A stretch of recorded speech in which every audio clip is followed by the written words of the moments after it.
town এটিউৰে যোৱা মণিৰাম দেৱান পিয়লি বৰুৱা উৰণ সেতু আমি প্ৰথম আহিছোঁ আপোনালোকক এবাৰ দেখাইছোঁ চাই লওক এইটো যথেষ্ট আহল বহল মানে মেডিকেলৰ অভাৱিজতকৈ ভাল যথেষ্ট ভাল হৈছে আহল বহল হৈছে কাম ঠিক হৈছে আপোনালোকে চাওক এবাৰ দেখাইছোঁ আৰু ইয়াত যোনবিলাক ষ্ট্ৰিট লাইট লগাইছে এইবিলাকো বহুত মানে তাত ভাল ভাল লাইট জ্বলাইছে ৰাতিও আপোনালোকক দেখাম যদি সময় হয় আজি ৰাতিয়ে দেখাম নহয় চলা ভাল লাগিছে নাই এতিয়া আমাৰ কাৰণে এটা ভাল হ'ল অলপমান টাউন দি গ'লে অলপ হ'লেও সোনকাল হ'ব হয় নহ'ব হ'ব নহ'ব দেখাটো সৌন্দৰ্য হৈছে খালি আগতে যাব পৰা নাই যে নহ'লে অকণমান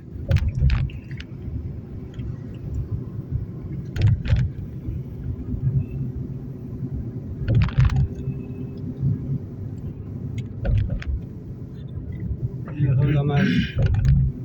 তলত চক বজাৰত এই কিমান হ'ব ইয়াৰ দৈৰ্ঘ্যটো ইয়াৰ দৈৰ্ঘ্য প্ৰায় 2 কিলোমিটাৰ হ'ব বেছি হ'ব নহয় 2 কিলোমিটাৰ ভিতৰতে হ'ব 2 কিলোমিটাৰ ভিতৰতে আছে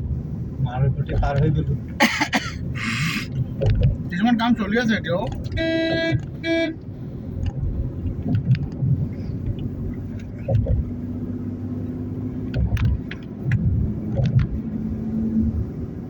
অতি স্পীডত যাব দিছে দেই গো স্লো লিখিছে